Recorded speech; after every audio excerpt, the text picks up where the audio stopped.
Greasy. I'm gonna do it. Am I right? I'm good, D. That's with you. So you're actually gonna help me out. I appreciate that. You're so sweet. You're so sweet to this.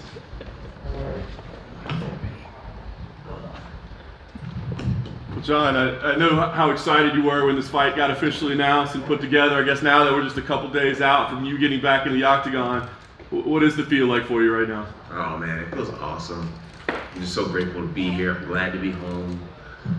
The promotion is just so different than it used to be. It's just like, it's really stepped up a notch, man. It's awesome. It's just really great. I'm soaking it all up. I'm trying my best to just enjoy the whole process and just have as much fun with it all as I can. I know that you were kind of looking for like that healthy fear, like a little bit of nerves that maybe weren't there. I wondered if they were there, and then I know she got there at media day and you're worried most about the chapstick and how it's looking on your face, so I'm guessing maybe not too much nerves going on right now, but ahead of this fight, heavyweight, the debut, like, is that healthy fear back a little bit? What is it? What? Like that nerves, some of that edge that was kind of missing, yeah. Yeah, I don't know. I don't know if it's fear. One of my favorite quotes, is, God hasn't given me the spirit of fear, but of power, love, and a sound mind. So I can't say that I'm afraid. There's some nervousness, Doing media makes you feel a little nervous. You just want to put your best foot forward. Seeing the fans again, being the kind of center of attention again. Dude, I'm from Albuquerque, and I live a pretty simple lifestyle. Shooting guns, hanging out with my dog, taking care of my family. I'm just a low-key guy. So this is like, it's a nice reality check being out here in front of everyone again, and I'm just doing my best with it, trying to have fun with it. Nice. Share some light and love, and just enjoy the process. For all of us on the outside, like our big questions are right. It's like, how's Jon's body going to hold up at heavyweight? Will he still have the speed and the movement? Will the strength hold up? Can the cardio go 5 rounds? I mean, you've been the one preparing, and do you know the answers to all those questions, or do you not know how it is once you get in the actual octagon? I believe I know the answers to these questions. I feel awesome. I feel awesome. I feel like I move really well. I have great pride in my endurance. I do a lot of endurance training, whether I'm on a row machine or in the pool or on the bike or sparring or heavy mitts, jiu-jitsu, jogging. I work really hard. I feel great. Honestly, I feel like a stronger version of myself. I'm not super lean. I don't have a mean six-pack like I used to. That took me a while to get used to, you know what I mean? Like back in the day, I would judge like my fitness level by the way I looked in the mirror. I'm a heavyweight now. That's why my teammates said, Jon, you're a heavyweight now. And it's not about what you look like, it's about how you perform. I feel like I'm performing really well. I've had some close knockouts this camp, knocking out other people. That's something that never happened in camp in the past. When I decide I want to get guys down to the ground, they go down. I have pretty much a 100% takedown rate in my training right now.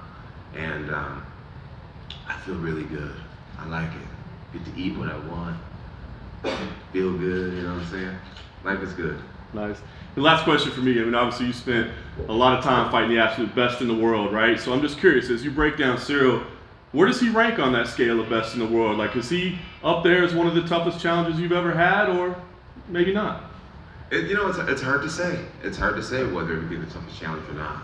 I can't predict the future. My first Gulf season fight, I wasn't expecting him to put on the fight he did, and it was an absolute war.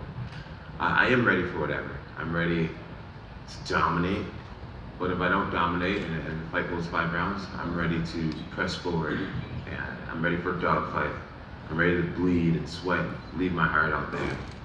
I'm ready for however it goes, but pretty prepared for victory.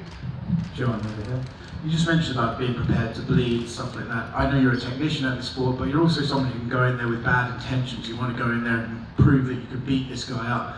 Ciryl talks about this as a sport, as an athletic competition. Do you think when it comes down to it, he just doesn't have some bad intentions in him like you could take in there? Well, I believe that, if I go out there and stand in front of him and let him get into his rhythm, then I'm sure he'd have bad intentions.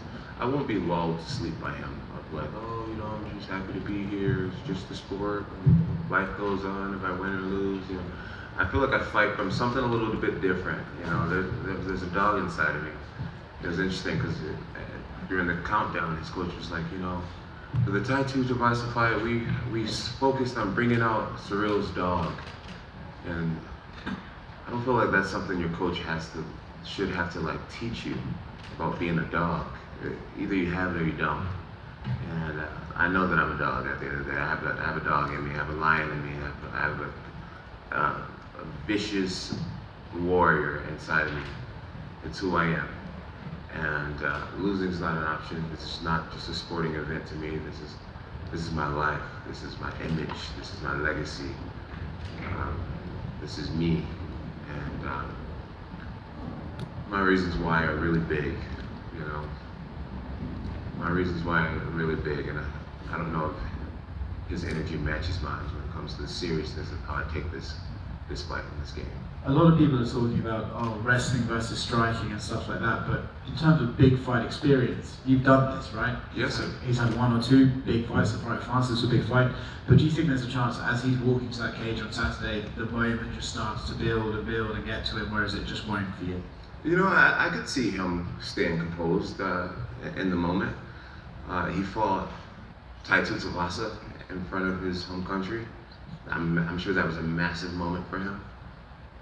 But I'm not Tai-2 Javasa. I look nothing like him. I don't perform like him. I'm not Derek Lewis. I'm not Francis Ngannou. I'm a much, much different athlete. I'm by far the most versatile athlete he's ever faced, the most experienced athlete he's ever faced. And whether he realizes it in the cage or walking to the cage or not, he will realize it maybe by round 2 or round 1. He'll realize it. He'll realize it. And last one from me. When you spoke to John Morgan, you said that you can guarantee the fans this fight and the Stipe fight. Is that possibly the last time we'll see you? If you beat Stipe, are you content with walking away? Or do you have an interest in fighting these younger up-and-comers once again, but this time in a different division? You know, really, I can't predict the future. You know, I speak very confidently. I have a lot of belief. I have a lot of faith, but I can't predict the future. Like I said, this fight could be an absolute war. Or it could be like, wow, he just blew through Gane. You know, I don't know how it's gonna look. Then I'm gonna base it on how I'm performing, you know, how I'm feeling. I'm just gonna take it one fight at a time. And my goals for myself personally is to make this look easy. And to fight at least 2 times this year, at least. And then we'll just take it from there. John, over here. We spoke with Anthony Smith earlier this week, and he said if you had fought Francis, he would probably predict you to go 50-45 over Francis, and he feels Ciryl is just a tougher, like, mixed martial arts fight. So given how much tape you do watch leading up to your fights, do you agree that Ciryl would just be a tougher all-around fight than Francis? I feel like Ciryl is the most incomplete fighter in the top 5 right now. He has really good striking, and he has really good footwork. But I've watched his fights, you know, he got tired in his last fight against Francis Ngannou. All that fancy footwork, you know, him supposedly being the fastest heavyweight that we've ever seen, all that went away. 1 or 2 takedowns, making him earn, getting back up to his feet, that tired him out big time. I'm a wrestler, and I wrestle people a lot, and it's a different type of endurance, you know. A lot of people don't like having someone on top of them and having to earn their way back up to his feet. I watched Francis Ngannou in that last fight. Francis, in the last rounds, could barely move his feet. He could barely lift his legs. He was walking so slowly. And Gane didn't destroy Francis. You know what I mean? Francis wins his fights by like 1st round knockout, 2nd round knockout. Francis outworked Ciryl Gane. Ciryl Gane's coach said it himself. Ciryl's talented, Francis is a hard worker. I beat Daniel Cormier. I outworked Daniel Cormier. Daniel's slogan is embrace the grind. Daniel Cormier outworked the shit out of Francis. But Francis, the guy who outworked Ciryl Gane, it's like, since when has Francis become a guy who outworks others? His gift is knockout power. he got outworked by Francis. That tells me a lot. That tells me a lot.